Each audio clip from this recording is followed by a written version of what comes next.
Dave, what a pleasure to see you, and well, we always enjoy having a chat, and well, I'm dragging you into my little office here, which you can see there's got quite a bit of Blues memorabilia in, and we're going to go through a few generations of the club, aren't we? Let's talk about it, Mike. We'll do that, we'll get on to it. Come into my office, mate. Cheers. Mike Wiseman. Dave. What a man. Mike, we've had a lot of chats over the years, most of them off camera, but we've been saying for a while we need to have a proper sit down. You are a man with a lot of perspective on our great club. Yeah. 95 years of Blues and the Wiseman family. Yeah. We've got a lot of stories to tell, a lot of topics to talk about. Introduce yourself and what you are and what you've done and who your family are. Oh, well, that's a tool. I'll start doing. Well, I say, I'm currently the Honourary Vice President of the club. I was a director for about, how many years? About 18, I think it was, about 18 years. And my family have had interest going back 95 years. And my first memories when the club were owned by the Coombs family, and very passionate about the club. Both my dad and grandfather were on the board, and probably start off with one slightly interesting story. Is that on the board at the time when I first started going along was a certain Mr. Doug Ellis, who I think we all know about, and it was quite interesting because I think that he was a very prominent, very astute local businessman, and I think at the time very valuable asset to the club as well. He had a lot of good ideas, but I think his goal was really, he wanted to take control of the club, and I think he soon saw this wasn't going to happen.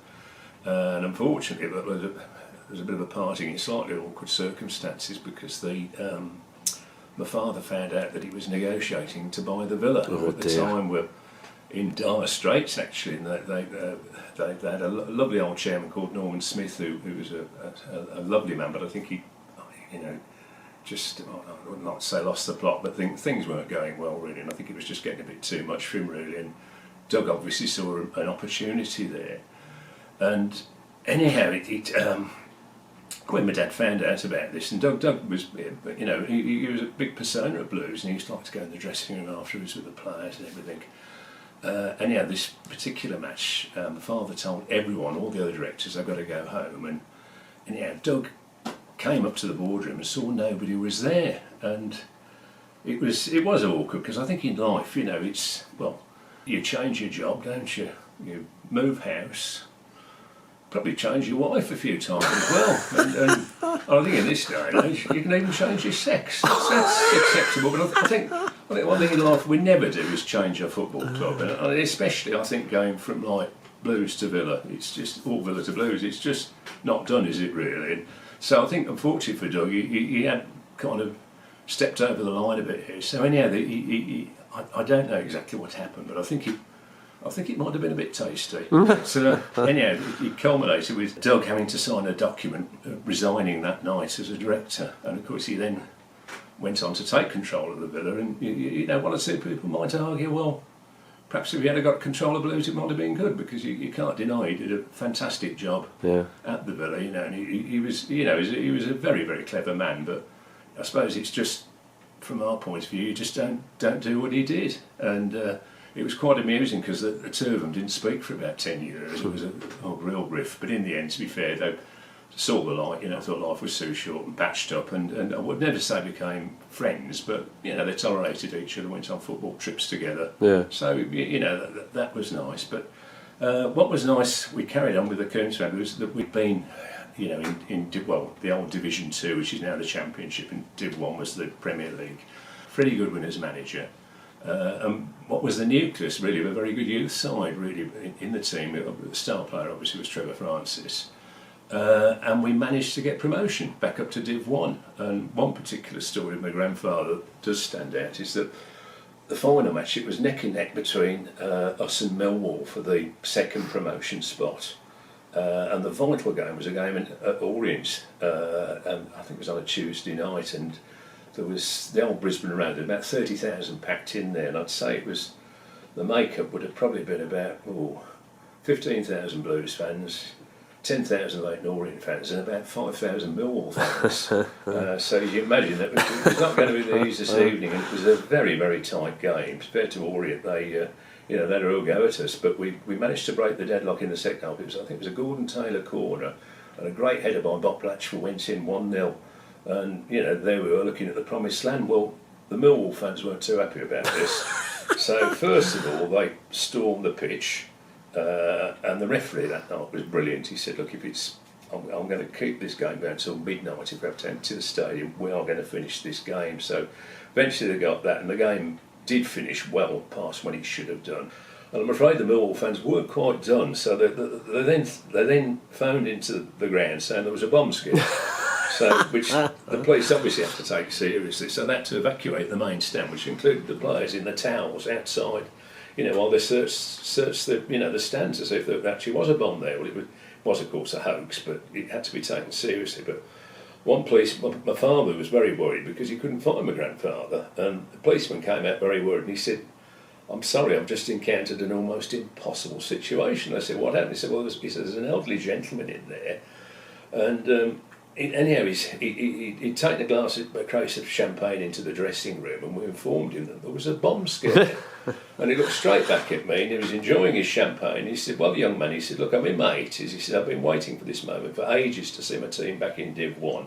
And he said, if the stand does go up and, you know, blow up, he said, could you think of a better time and a way to die? So he said, if you don't mind, I'm going to carry on drinking. So when they did eventually go back in there, I don't think he'd done the casing, but he certainly had a good go at it. But I think they had to carry him out then. He was so happy.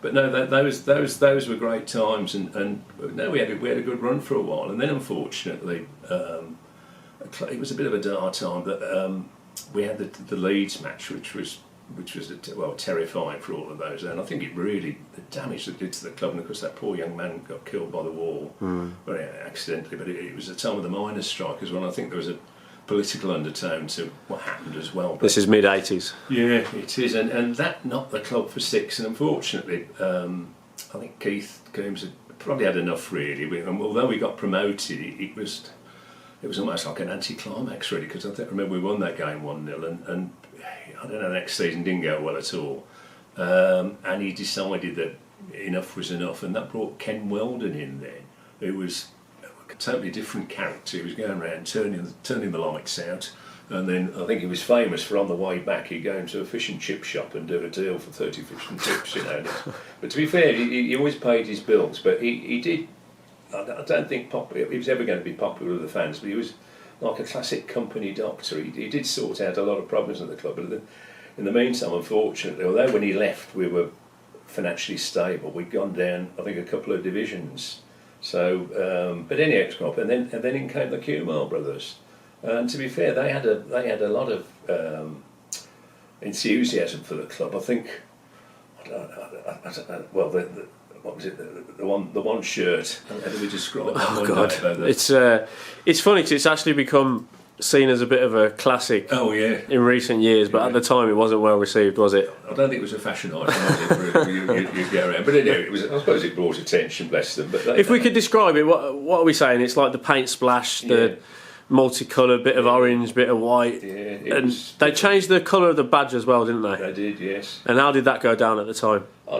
Not too well. Not well. No, but anyhow, they were enthusiastic, and we had some good times with them. We got to Wembley, and won a trophy, and then of course I felt sorry for them as well, because they got caught out by the BCCI scandal, which was, I'm trying to remember, all I can remember is Bank of Crooks and Cocaine International was the name, but I think it was a Bank of Credit and Commercial or something or other. But anyhow, they got, and I felt sorry for them, because what happened was they got, I'm trying to think, they actually had cash in the bank, I think, for which they lost in their own business, but it took them anyhow, and of course they then lost control of Blues, and one of the major stakes in their business was this 83% shareholding in Birmingham City Football Club, and it was a really confusing time, because everybody thought we'd gone into receivership or administration, but we didn't actually.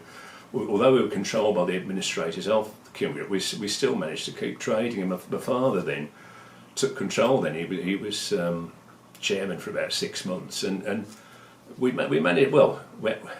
It was certainly, I wouldn't say robbing Peter to pay Paul, but it was, kind of hand-to-mouth stuff, but we managed to just about keep the club alive, although we were sinking fast. And I think one of the loveliest stories as well is we needed a lift. We had a thing called the True Blue Club, and we had about, I think it was about 25,000 quid in this, and because obviously we couldn't sign players or anything, and of course if a decent bid came along for a player, we had to sell to get the money in.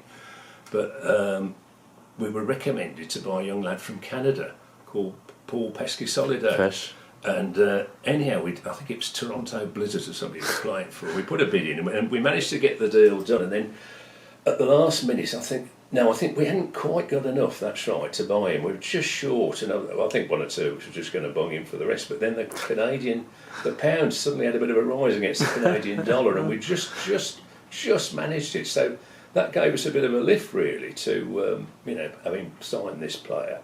And then, of course, David Sullivan came in, and initially it was just David Sullivan because he sent Karen up to some due diligence, and she met my father, Jack. I don't know what she thought of him, but it was quite interesting, really, because they did form quite a good relationship, really, the two of them together. And then, of course, brought the Gold brothers in, and well, we're in the pound seats again then, because they invested in the club, and they to be fair, I think they always admitted, probably West Ham was where they wanted to end up, which is, was great. I was delighted they did get West Ham, because I think at the end of their tenure, I think the travelling used to wear them out. But you can't say they did great things for the club, really. With the ground redevelopment, and they got us into the Premier League, and I think some standout moments. I think Cardiff's got to be one, hasn't it? So, God, yeah. I remember sitting next to the referee's wife, and when Darren Carter was coming up to take the penalty, she very innocently said to me, she said, "Well, excuse me, Mark, what will happen if this young man scores?" And I said, "Well, you see that stanchion about 50 feet up there like that?" I said, "My head's going to hit it." And, that was great. And David Sullivan was a very interesting character, because I remember the early days, one or two games in the old boardroom, we sat there and there was a procession of young ladies arriving. I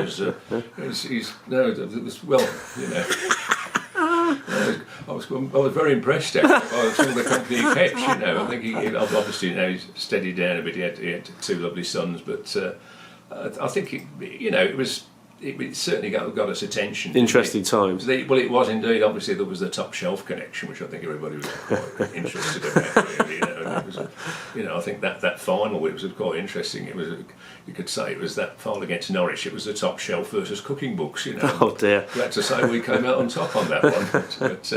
But no, they had some. Then again, I think we had that one relegation, didn't we? Which probably they should have invested a bit more, I don't know, when we went down, and managed to get back up again.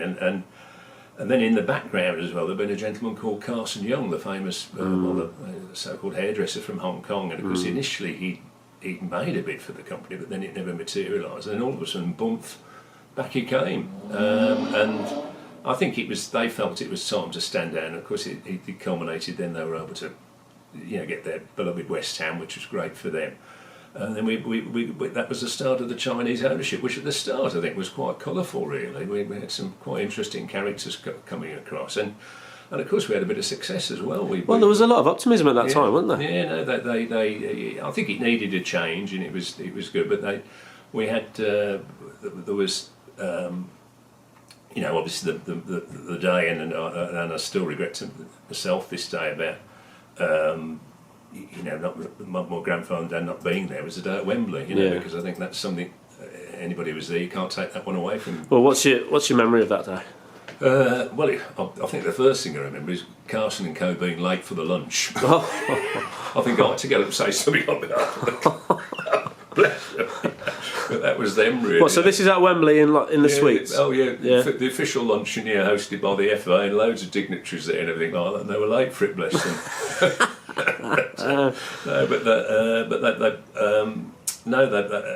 It was. I think that the moment, I think everybody remembers, is the Obafemi Martins goal. That moment of silence, as if to say this surely hasn't happened. Because from the Arsenal point of view, it was it was a very bad goal to give away.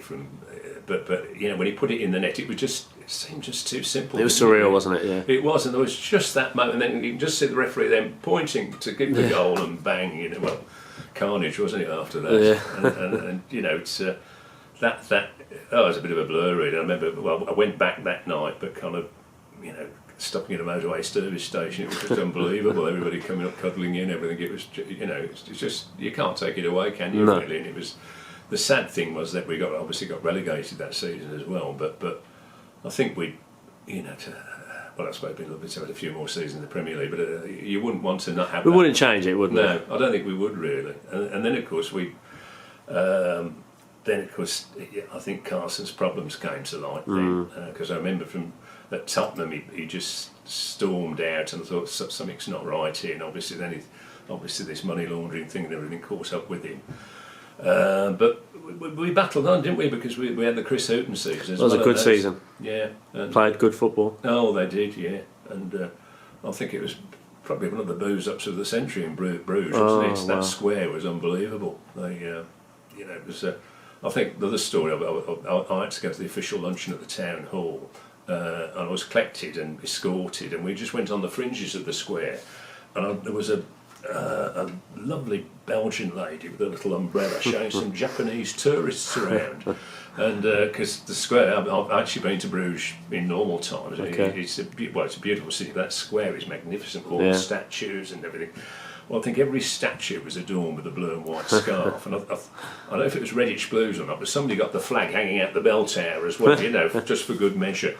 And it was hilarious, and she was trying to explain to them about the square and the statues, and she just looked at these Japanese. She said, "It's not normally like this." and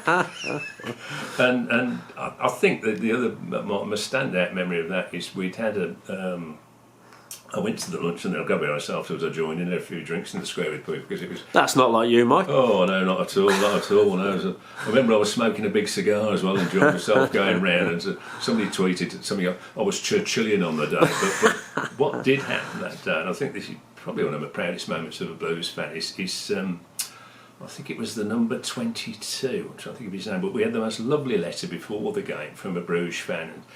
I can't remember, it's Stielemans, that he was like, well, funny enough, the Belgian equivalent of the next Eden Hazard, really. They reckon this young lad was a hell of a player, and he got killed in a car crash when he was, I think he was only about 17, and I think it was his number 22. Yeah, that's right, 22. I think it was 22, I'm trying to remember, Stielemans rings a bell, but anyhow, I'm sure one or two statos watching this will put me right on this. But anyhow, what the Bruges fans used to do, anyhow, was I think it was the 22nd or 23rd minute, they would have a round of applause, you know, and everything. And they said, we do this every home game, and they said every opposing team that comes normally, they just boo, you know, and kind of just take the mick a bit, really. And they said it would be just lovely if, you know, a British team could join in with this. And of course, the other thing was, I think this was the first big following in Belgium since the Hayesalt disaster. Yeah. So it was a very touchy match, and of course I had lunch with the chief of police, and anyhow we did. Social media wasn't as advanced then as it is now, but we did do our best on the website to put this message out about, you know, 22nd minute, could you join in with the Bruges fans? And I remember going around the square, you know, kind of saying to people, if you could, and it was amazing really, there was a network around that square that the message well and truly got across. And I said to the official, I remember saying at lunch, I said, we've had a go about this, and the one bloke said, he says, what? I said, no, I said, I can't guarantee anything will happen, but we've had really tried to say to our fans, could you join in, because it would mean a lot. Well, of course, we got to the game, and if you remember the 22nd, every fan there joined in, and half time, this guy I'd had lunch with, he was almost in tears. He said, I cannot believe you did that. And if you remember, they started singing Birmingham, We Love You, and everything like that. And it created a phenomenal atmosphere at that game. And not only that, when we won as well, I thought they stood and applauded us. They sent us loads of videos. Do you remember it? Celebrating. It was as if they hadn't actually seen support like it, which is a big compliment to us. It was, and the other fabulous thing was they were going to shut all the bars after the game. But I think because of that gesture, They rescinded that. Yeah. The police didn't sit there, let them have a drink and everything like that. Well, I think, like you say, they probably anticipated trouble because we had so many fans there, 8,000-9,000 fans. Yeah. And instead, everyone got along famously. Yeah. And like you said, they're actually applauding our fans at the end. Oh, but I think probably my proudest ever moment, that those fans really, they did that. And then of course when it came to St Andrews, if you remember, we did it at St Absolutely, Andrews, and they were, you know what I mean, and I thought it was so lovely. All their fans sent messages in thanking us and everything. They said that first goal was definitely offside. It was their goal, you know, and you should have beaten us and everything. And it formed a wonderful association, really. Yeah, well, there's still a few of them today that will come over once a season, just to show their respects to us as a club. So. Yeah, and special. And then unfortunately after that, really, we've seen a decline in the club, haven't we? Really, it's. I think obviously Carson had his problems, and we had the hidden regime. I never did meet the famous Mr. King, but I heard a few stories about him, which is, I think, 9 passports and various other things, and tracking his private jet and everything.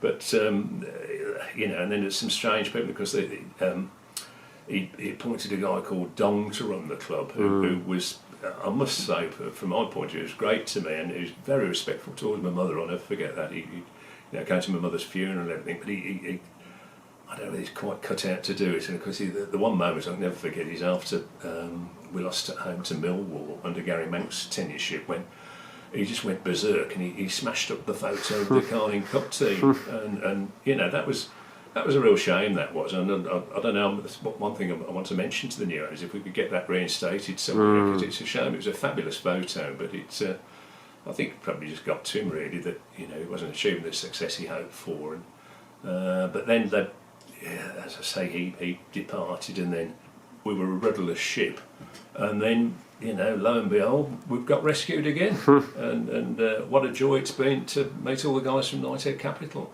Well, you've had a chance to get to know them a little bit, and they're quite impressive people, aren't they? Oh, amazing! If I'm honest with you, far too clever for me. They can, you know, and Gary Cook, I think, was a masterstroke as a CEO as well, because he's passionate about the club, you know. But you think there's the man that built Man City into, well, what they are today, you know. I mean, his CV is ridiculous. Oh, it is, and his attention to detail, and you know, it's. I've been very privileged, been invited to a lot of meetings, and he say he picks your brain, it'd be an understatement. He wants to know everything, you know, and he already knows a lot himself, but he's, you know, the club he knows inside out now, the city, everything. And what I love about, probably more excited than ever about the current people, is that it's not just Birmingham City Football Club, it's the city of Birmingham they want. And of course we hate admitting this, but we are unfortunately like years behind the other load across the way, you know. But funny enough, they all said to me, they said, well, we're going to have a go to catch them up. But they said the one thing they haven't got is the city's name, which we have got, which is Birmingham, and they're playing on that. But their ambition is just off the scale, isn't it, really? Some of the things you hear, you think it's going to be a whirlwind of a few years coming up. Yeah. And the other thing I must say I do love about them, it's I'd say, well, often it's all talk, no action. I'd say with these, there's talk, but loads of action. It's probably the other way around. There's more action than talk. You know, things happen. You know, and you know, it's what they've picked up in such a short space of time, and to the whole setup. You know, Gary, John Clark, the communications director, I think he was a top boy Vodafone. He's the way he goes to away games, doesn't he? And he sits with fans. He's in the away end, with Jeremy Dale. Yeah, and we mustn't underestimate Jeremy, because he did an incredible job. I was privileged to work with him a little bit, you know, before it happened, and his due diligence exercise was unbelievable. And I don't know if anybody's tried reading that 92-page legal agreement, but there's just about every caveat in there, and it's you know, brilliant deal for them. And I think they can feel. I know they've only got 45%, but the rest it'll all happen. But I think they can feel quite safe. They've got full control of the club, although technically you could argue they haven't. But it'll all happen and all fall into place. You know, and obviously I've met Tom Wagner as well. You'll see over there's a pile of Investors Chronicles. You focused on the Investors Chronicles there, in case I mean Tom Wagner pops in, you know, so I can make out I know something about investment. But he's, you know, as I say, he runs this fantastic hedge fund called NED Capital, and based in New York. And I I'd say I wouldn't. Well, I know a bit about investment, but hedge funds to me have always been very, very astute people who make short-term money. Sometimes by shorting stocks, selling them forward. When they think the share price is going to fall, and generally, my impression is they make money very quickly. I mean, they're into situations and out of situations. And I was brave enough to ask Tom this. I said, "Well, is Birmingham City something you'll probably just flip quickly? You think you can turn?" And he came back and he said, "No way whatsoever," and reiterated this in a speech to go to the council. And he explained with Knighthead that they've actually got what they call a long-term pot, which is very much for long-term investment, and this is where the sports assets go in. And of course he's been very successful with pickleball, which I've never heard of, but I looked it up, and it's a very, very fast growing game. I think they divide a tennis court up into about 4, don't they? That's it. Very much Birmingham City and the city of Birmingham is a long-term investment. He's really passionate about it, isn't he? Oh, absolutely. And when you see him before a game, he goes in the pubs. Yeah. He wants to meet everyone. Yeah. He seems to have taken such an interest in the club and the people and the place. Yeah. And that's what we've been crying out for. No, absolutely. And of course, if you get the chance, obviously there's some wonderful interviews on Bloomberg, and he obviously there's ones where he's mentioned about Birmingham City, but if you just generally listen to him, he's so impressive, Very intelligent guy.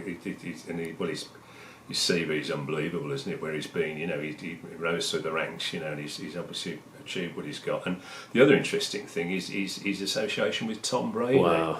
Because I did their sons go to the same school? Oh, is that the connection? I might be talking. Well, I've got that completely wrong, but there's some way they met privately and became good friends. And I think Tom Brady's involved in the pickleball project, and obviously this is developed. And I think he's setting up like a sports science company, isn't he? Involved in nutrition, coaches, and everything.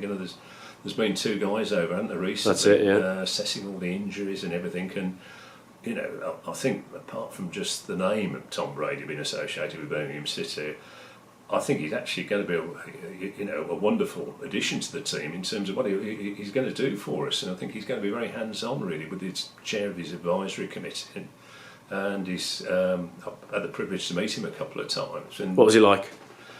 Lovely, very personable, lovely man, and very tall, isn't he, in person? He is indeed. Well, you've got to be a bit in awe of him, really, because I've got American friends, and they've said to him, "My God, you don't realise what you've got there. You've got one of our absolute sporting Absolutely. icons." I mean, you're talking about Michael Jordan, Tom Brady, Muhammad Ali, Tiger Woods, but, the best of the best on all of them, but very personable, and I think just it was interesting. The first game, it was intense. It was the Leeds home match. Yeah. We'll see where Leeds are in the table now. They're a very, very good side, and I think, to be fair, he was asked. I think the players were keen. He went and addressed the players before the match in the dressing room, and he was very honest, because I'm sure we've all seen his little clip. He said, I don't know a lot about football, but I'll learn fast, kind of thing. But he said, but I do know about winning, and and he spoke to them, and lo and behold, we won the game, didn't we? Left it a bit late, but I think it certainly gave the players a massive lift to listen to him, and the more often he comes, the better. But I think he's planning on spending quite a bit of time here, really, and he's also the people he's recruited. You could imagine would be absolutely top notch. Because I imagine privileged to go and work for Tom. So they'll be coming over. So again, it's a very exciting involvement, really. Could we ever have seen this, Mike? I mean, being involved with these level of people and a million years, having the ambition that we've got now. I mean, I'm sure you won't want to say too much, but you must have heard things about what the plans are, be it in the community, with the stadium, on the football pitch. We're talking about stuff that we could never ever have dreamt of. I think the other thing is a whole new, and Gary's got to take a lot of credit for this. There's a whole new level of professionalism coming. It's the attention to detail, everything. And what's pleasing me, I must say, gives me is the stadium, really, because I think we've got to be honest. It was very tatty. It was dilapidated, wasn't it? Falling into disrepair, toilets not working, and stuff like that. And no hot water. No, and the importance that's been accredited to that. And I remember one of my chats with Tom Wagner. He genuinely means it. He said, "I want to make this a wonderful fan experience to come to St Andrews," and obviously that's having a good stadium is part and parcel of that, really, which is, you know, they've because they've. And the other thing you think they had to fix the lower tiers, Yeah.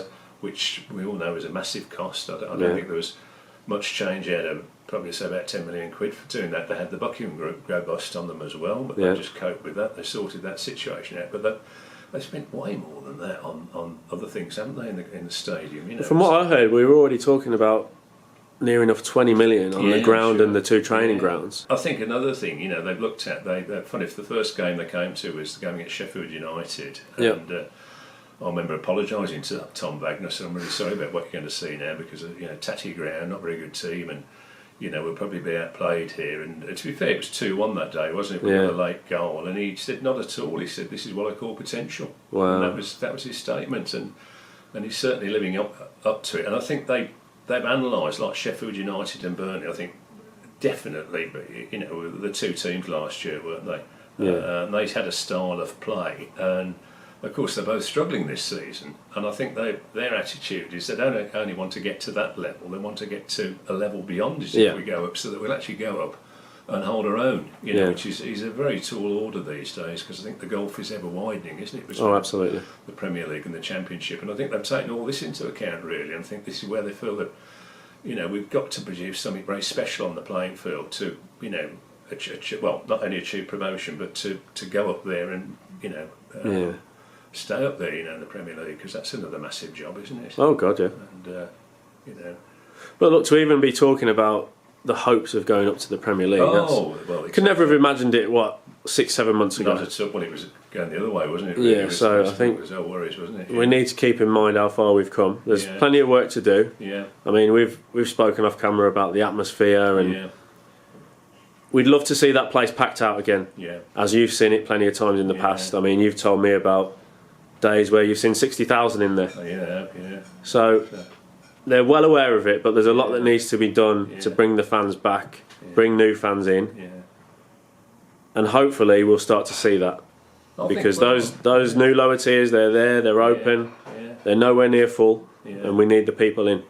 I think, you know, and I'll keep apologising to Gary Cook myself about this, because I sit in these meetings and I can't really listen to believe what I'm listening to, and also I think we've all, and probably even yourself, Dave, we've all got a bit of negativity, haven't we? Yeah, of course, yeah. Because we've endured a very hard 10 years, haven't we? Really, where it's an abusive relationship. It's been described as. Yeah, well, it was. Yeah, you know, it's just been survived. The club has survived, hasn't it? Really, that's all. We patted ourselves over his shoulder and just staying up in the Championship, and I think it's a whole new education process, and it's not going to happen overnight. No. And you know, you can understand a lot of Blues fans have probably slightly got out of the habit of going to games, but I think in time, and I'm certain when the playing side comes good, they'll start saying, and not only that, they've got a nice stadium to go to as well.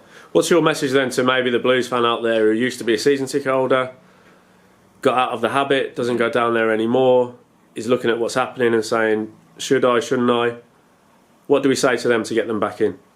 Come give us a go, you know, just come down and you know, just first of all see what's happened to the stadium and everything like that, and then I think it's going to get better and better, and you know, the other thing is that what we've got now is the the global follow we've got now with the likes of Tom Brady and everybody associated with us. We're certainly on the map, aren't we? Absolutely. It's an exciting place to be, and I think you and I we're proud to be associated with it, and you know it's.